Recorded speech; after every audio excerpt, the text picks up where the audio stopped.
Hello students, आज हम D2sp3 hybridisation पढ़ाएंगे आपको। तो D2 इसमें यहाँ पर जो D ऑर्बिटल है वो कौन सा है, इनर ऑर्बिटल यूज हो रहा है।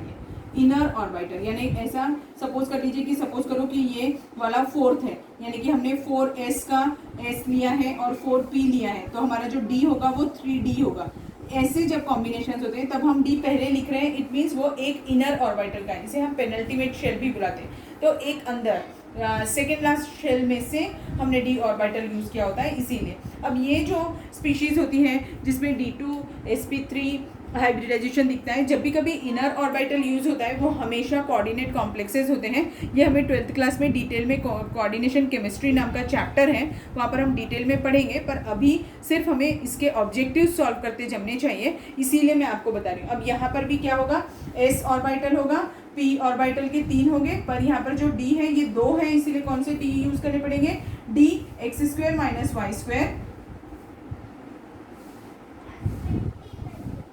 एक मिनट, यहाँ पे एक s, फिर px, py, pz, और फिर ये क्या होगा d x² - y² और एक dz²। ऐसे यूज करेंगे हम, तब ये क्या बनेगा, D2sp3। बट हमारे ये जो d ऑर्बिटल्स है वो किसके हैं, पेनल्टीमेट शेल के, तो हम इन्हें पहले भी लिख सकते हैं। ये कैसे लिखेंगे, dx² - y² plus dz² plus s orbital plus px plus py plus pz। और ये सब जब हम ओवरलैप इनका जब मिक्सिंग करेंगे तो कितने, देखो 1 2 3 4 5 6 एओज मिक्स होंगे, तो कितने फॉर्म करेंगे, 6 एचओज फॉर्म करेंगे। ठीक है, अगर 6 है तो फिर क्या होगा, अब इसका शेप कैसा होगा, 6 है तो शेप कैसा होने वाला है, स्क्वायर बाइपिरामिडल ही शेप होने वाला है। ठीक है, समझ में आया। इसका एक एग्जांपल आपको बता देती हूँ, copper ammonia 6 times 3 positive charge, copper ammonia 6 times 3 positive charge. ये एक कोऑर्डिनेशन कॉम्प्लेक्स है, ये हम 12th स्टैंडर्ड में पढ़ने वाले हैं, अभी आपको ये समझ में नहीं आएगा। आप सिर्फ एग्जांपल थोड़ा सा देखिए, जो भी चार्ज स्पीशीज होती है ना उसका यूजुअली स्क्वायर ब्रैकेट्स के अंदर होते हैं। कोऑर्डिनेशन कॉम्प्लेक्सेस जो होते हैं ना वो हमेशा स्क्वायर बॉक्स में रहते हैं। ठीक है, तो स्क्वायर ब्रैकेट्स में रहेंगे। ये ऐसा, ये हो गया D2sp3 का। नेक्स्ट है D2sp2, sorry not D2sp2, it is DsP2। DsP2 hybridization रहेगा, तो कैसे, अब यहाँ पर एक d ऑर्बिटल यूज करेंगे, और कौन सा d ऑर्बिटल यूज करेंगे, आपको याद होगा हमने sp3d में कौन सा हाइब्रिडाइजेशन यूज ऑर्बिटल यूज किया था, dz² यूज किया था। अभी इस केस में हम क्या यूज करने वाले हैं, dx² - y², तो dx² - y² यूज करेंगे, प्लस एक s और प्लस 2p यूज करेंगे। कोई भी p यूज कर सकते हैं क्योंकि इनमें कोई चेंज नहीं होता है, इसलिए आप कोई भी p यूज कर सकते हैं। तो px py ले लिया। तो अब यहाँ पर देखो कितने एओज मिक्स हो रहे हैं, 1 2 3 4 एओज अगर मिक्स होंगे तो वो क्या बनाएंगे, 4 एचओज बनाएंगे, और 4 एचओज हैं तो उनका अरेंजमेंट कैसा होगा, स्क्वायर प्लेनर।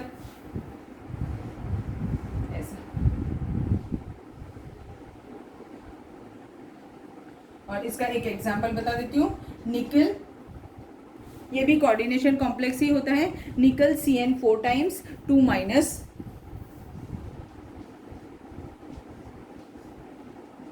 ठीक है, ये भी एक कोऑर्डिनेशन कॉम्प्लेक्स है। तो ये याद रखिए, जब भी कभी आपको कोऑर्डिनेशन कॉम्प्लेक्स दिखता है, स्क्वायर ब्रैकेट वाला एग्जांपल दिखता है, तो वो हमेशा इनर डी ऑर्बिटल यूज करता है। क्यों करता है वो हम आपको कोऑर्डिनेशन केमिस्ट्री में ही पढ़ाने वाले हैं, यहाँ पर कुछ भी आपको समझ में नहीं आएगा। तो ये हो गया, अगर मैं इसका ही एग्जाम्पल बना दूँ यहाँ पर, तो ये निकल सेंटर में रहेगा, यहाँ पर एक CN आएगा, यहाँ पर एक CN, यहाँ पर एक CN, यहाँ पर एक CN, और ये पूरा का पूरा स्क्वायर ब्रैकेट के अंदर, और 2- चार्ज ऐसा दिखेगा। मीन्स इसका ज्योमेट्री क्या हो गया, स्क्वायर प्लेनर। ठीक, तो आपको DsP2 भी समझ में आ गया। So this is enough for hybridization. इतने ही सारे टाइप्स थे हाइब्रिडाइजेशन के जो मैंने आपको भी पढ़ाए, और कोई भी चेंज नहीं है इसमें। ठीक है, और अब एक इम्पॉर्टेंट बात बताती हूँ, दिस थियरी ऑल्सो फेल्स, ये थियरी भी फेल हो गई थी। पर अब वो फेल क्यों हुई थी, कैसे हुई थी, वो हम बाद में पढ़ेंगे। हमें क्वेश्चंस किस टाइप के आते हैं हाइब्रिडाइजेशन के ऊपर, पहले वो आपको बता देती हूँ। तो सबसे पहला क्वेश्चन जो इसमें हमेशा पूछते हैं वो ऐसा पूछते हैं कि identify the type of hybridization in the given molecule. अगर हमें मॉलिक्यूल में हाइब्रिडाइजेशन फाइंड आउट करना है तो कैसे फाइंड आउट करेंगे, एग्जांपल्स लेंगे तो आपको और समझ में आएगा। देखो, एक टाइप के क्वेश्चन ऐसे पूछे जाते हैं कि identify the number of sigma and pi bonds in the molecule. तो पहले स्ट्रक्चर बनाने का और उसके नंबर ऑफ सिग्मा और पाई बॉन्ड्स काउंट करने का। CH2Cl2 है तो एक कार्बन एटम हो गया, दो और वो टेट्रावेलेंट होता है, दो हाइड्रोजन्स हो गए और दो क्लोरीन्स हो गए, बन गया। तो ये सारे के सारे क्या होंगे, सिग्मा बॉन्ड्स होंगे। तो इसमें सिग्मा बॉन्ड्स कितने होंगे, सिग्मा बॉन्ड्स 4 और पाई बॉन्ड्स कितने होंगे 0। C2H3Cl, अब ये स्ट्रक्चर देखते हैं। तो C सेंट्रल एटम होगा और अब हाइड्रोजन और ये क्लोरीन को इक्वली डिवाइड कर नहीं सकते तो फिर ये ऐसे कर लेते हैं, दो दो, यहाँ पर एक H, यहाँ पर एक H, यहाँ पर एक H और यहाँ पर एक Cl और ये एक सिंगल बॉन्ड। अभी भी कार्बन की वैलेंसी सेटिस्फाइड नहीं है, इसीलिए हमें इसका यानी ऑक्टेट कंप्लीट नहीं है, इसीलिए यहाँ डबल बॉन्ड हो जाएगा। तो अब इसमें सिग्मा बॉन्ड्स देखो काउंट कर सकते हैं और पाई बॉन्ड्स भी। मैंने बताया था जब भी डबल बॉन्ड होते हैं तो इसमें एक सिग्मा बॉन्ड होता है और एक पाई बॉन्ड होता है। मीन्स इसमें पाई बॉन्ड कितने हैं, 1। सिग्मा बॉन्ड देखो 1 2 3 4 5 सिग्मा बॉन्ड है। वैसे ही सेम बेंजीन रिंग में भी होता है।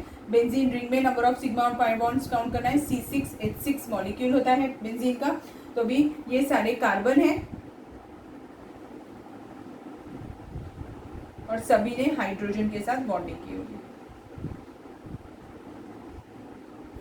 ठीक है। ऑल्टरनेट सिंगल और डबल बॉन्ड प्रेजेंट होता है इसमें, क्योंकि कार्बन की वैलेंसी, कार्बन की ऑक्टेट कंप्लीट नहीं हुई है, इसीलिए ये डबल बॉन्ड फॉर्म करेगा। अब देखो इसमें सिग्मा बॉन्ड्स कितने काउंट करो, 1 2 3 4 5 6 7 8 9 10 11 12।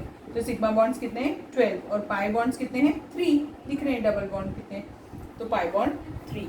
समझ में आ गया कैसे काउंट करते हैं फिर सिग्मा और पाई बॉन्ड। एक और टाइप के एग्जांपल्स क्वेश्चंस पूछते हैं, वो बताती हूँ अभी आपको। नेक्स्ट टाइप के क्वेश्चंस है find the hybridization of the carbon in the given molecules. Example methanol CH3OH। तो अभी इसका पहले स्केलेटल स्ट्रक्चर बना लेना। ये कार्बन ने सिर्फ सिंगल बॉन्ड फॉर्म किए हैं। अगर कार्बन सिर्फ सिंगल बॉन्ड फॉर्म करता है, कितने सिंगल बॉन्ड है उसके 4, एक S 3 P, तो हाइब्रिडाइजेशन क्या हो जाएगी इस कार्बन की, sp3 हाइब्रिडाइजेशन हो जाएगी, ठीक है। ये हो गया एक एग्जांपल। सेकेंड एग्जांपल ले लेते हैं। अगर सेकेंड एग्जांपल मैं सपोज कर लेती हूँ एसिटाल्डिहाइड यानी CH3CHO। तो ये कैसे लिखते हैं, C पहले ये H हो गए सारे और फिर ये CH डबल बॉन्ड O, ऐसा होगा। तो अब देखो इस कार्बन ने सारे सिंगल बॉन्ड ही बनाए और कितने बनाए 4, इसलिए एक S 3 P, मीन्स इस कार्बन का हाइब्रिडाइजेशन क्या हो जाएगा sp3 हो जाएगा। अब इस कार्बन को देखो इसमें 1 2 3 सिग्मा बॉन्ड है, पर ये वाला तो पाई बॉन्ड है, तो इसके पास सिग्मा बॉन्ड्स कितने हैं 3 सिग्मा बॉन्ड, तो एक S 2 P, इसीलिए इसका हाइब्रिडाइजेशन क्या हो जाएगा sp2 हो जाएगा, ठीक है। अब एक और एग्जांपल ले लेते हैं। सपोज करिए कि मेरे पास में मॉलिक्यूल है prop1ene का,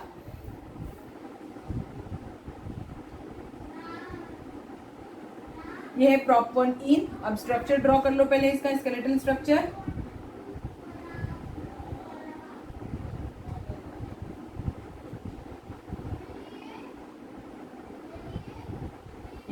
अब इसमें इस कार्बन ने कितने बॉन्ड्स बनाए हैं, single sigma bonds 1 2 3 4 sigma bonds, इसीलिए इसका हाइब्रिडाइजेशन क्या हो जाएगा sp3। इस कार्बन को देखो 1 2 3 और ये वाला तो पाई बॉन्ड है, मींस इसने सिर्फ 3 सिग्मा बॉन्ड्स बनाए, तो 3 सिग्मा बॉन्ड्स यानी कि sp2 हाइब्रिडाइजेशन। और ये कार्बन इसने भी सिर्फ 3 सिग्मा बॉन्ड्स बनाए, तो इसका भी क्या हाइब्रिडाइजेशन हो जाएगा sp2।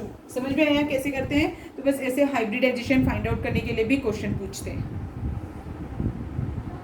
Now trick to find out the hybridization of ions, वो बताती हूँ मैं अभी आपको। It's a trick।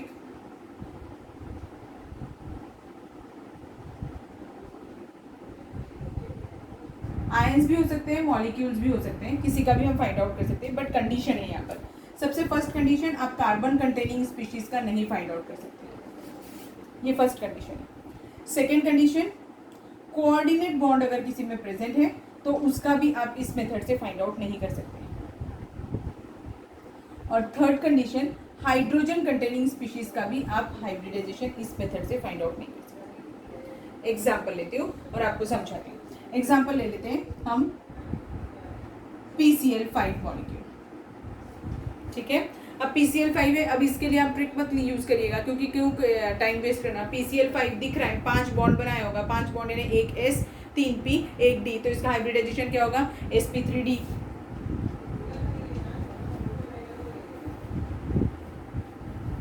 ठीक है। अब नेक्स्ट देख लेते हैं SO4 2 माइनस। SO4 2 माइनस का अगर मुझे फाइंड आउट करना है तो कैसे करेंगे। इसमें क्या करना होता है, सबसे पहले valence electrons of central atom plus oxygen के valence electrons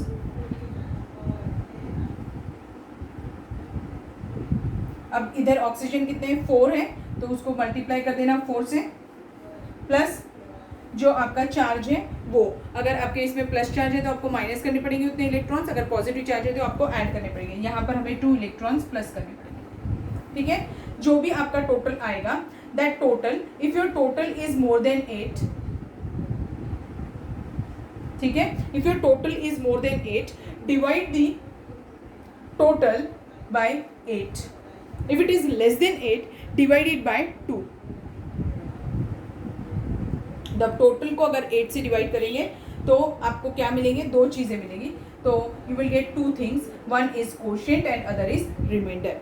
quotient will give you the number of hybrid orbitals, ठीक है, and here are means remainder, remainder divided by 2 will give you the number of lone pairs. ठीक है, समझ में आ गया। तो ये ऐसे हम किसी भी मॉलिक्यूल का या आयन का हाइब्रिडाइजेशन फाइंड आउट कर सकते हैं, बट ये कंडीशंस याद रखनी है। तो अभी हम SO4 2 माइनस का देखेंगे। SO4 2 माइनस का अभी हम देखेंगे। सल्फर, सल्फर सेंट्रल एटम है, उसके वैलेंस इलेक्ट्रॉन्स देखिए। सल्फर में वैलेंस इलेक्ट्रॉन्स कितने होते हैं 6, ऑक्सीजन में भी वैलेंस इलेक्ट्रॉन्स कितने होते हैं 6, 6 मल्टीप्लाइड बाय 4 करना पड़ेगा, क्योंकि यहाँ पर 4 ऑक्सीजन एटम्स हैं, प्लस यहाँ पर कितने इलेक्ट्रॉन्स हैं 2, तो 2 इलेक्ट्रॉन्स ऐड करेंगे। तो अब ये कितना हो जाएगा 6 5 30 प्लस 2, यानी 6 4 24, 24 प्लस 6 30, 30 प्लस 2 32, तो ये कितना हो जाएगा 32, 32 डिवाइडेड बाय 8, 32 डिवाइडेड बाय 8 क्या होता है बेटा। सो what will be the quotient, here quotient will be 4 and remainder is 0, means these are the number of hybrid orbitals। और अगर 4 hybrid orbitals रहा तो ज्योमेट्री क्या, हाइब्रिडाइजेशन क्या हो जाएगी 1s 3p, तो इसकी हाइब्रिडाइजेशन क्या है sp3 हाइब्रिडाइजेशन। ठीक है, समझ में आया कैसे किया मैंने। एक और एग्जांपल लेते हैं I3 माइनस। I3 माइनस का कैसे करेंगे। आयोडीन के वैलेंस शेल में कितने इलेक्ट्रॉन्स होते हैं 7, कितने आयोडीन है यहाँ पर 3, इसीलिए मल्टीप्लाई बाय 3, प्लस चार्ज कितना है -1 चार्ज है, इसीलिए 1 प्लस कर देंगे। टोटल कितना हुआ 23, 7 3 जा 21 प्लस 1 22, तो अब ये कितने हो गए 22। Again our total is more than 8, so divided by 8, अगर 8 से डिवाइड करेंगे तो अब यहाँ पर 2 चीज़ें आएगी, एक कोशेंट और एक रिमाइंडर। कोशेंट कितना आएगा यहाँ पर 2, और रिमाइंडर कितना होगा 8 2 16 होता है, 17 18 19 20 21 22 6, यानी कि रिमाइंडर कितना आने वाला है 6। और मैंने क्या बताया था, रिमाइंडर को कैसे डिवाइड करना है 2 से डिवाइड करना है, so that it will give you the lone pairs. तो ये क्या दे देगा लोन पेयर्स। तो अब देखो टोटल कितना होगा इसका, इसका टोटल क्या होगा 2 प्लस, सॉरी एक चीज़ बताना हुआ, वो हो गया मुझसे, ये instead of hybrid orbitals Q जो होता है ये हमें क्या बताता है, it gives us the information about bond pairs. ठीक है, and this R divided by 2 gives us the information about lone pairs, and the total Q plus R Q plus L, ये जो टोटल होता है it gives us the information about hybrid orbitals. तो 2 plus 3 कितना हो जाएगा 2 plus 3 यानी 5 है, तो क्या हो जाएगा इसका 1 S 3 P 1 D sp3d, यानी इसका हाइब्रिडाइजेशन क्या हो जाएगा sp3d हाइब्रिडाइजेशन होगा। अब इसका हम अरेंजमेंट कैसे करेंगे, ट्राइगोनल प्लेनर में, ये आई सेंटर में रहेगा। अब इसमें 3 लोन पेयर है, 3 लोन पेयर आप कहाँ अरेंज करेंगे इक्वेटोरियल पोजीशंस पे, यहाँ पर, और एक आई यहाँ एक यहाँ, मीन्स इसका जो ज्योमेट्री होगा वो कैसा होगा डिस्टॉर्टेड ट्राइगोनल बाय पिरामिडल। और जो इसका शेप है वो कैसा दिखेगा, आपको दिख रहा है लीनियर शेप है, हमने पढ़ा था ये चीज़, ठीक है। तो शेप क्या हो गया, लीनियर। और कुछ एग्जांपल्स आप लीजिएगा और सॉल्व करने की कोशिश करिए, आपको आ जाएंगे ये, ठीक है। आज की क्लास के लिए इतना काफ़ी है, बाकी का मैं आपको नेक्स्ट क्लास में पढ़ाऊंगी। Thank you.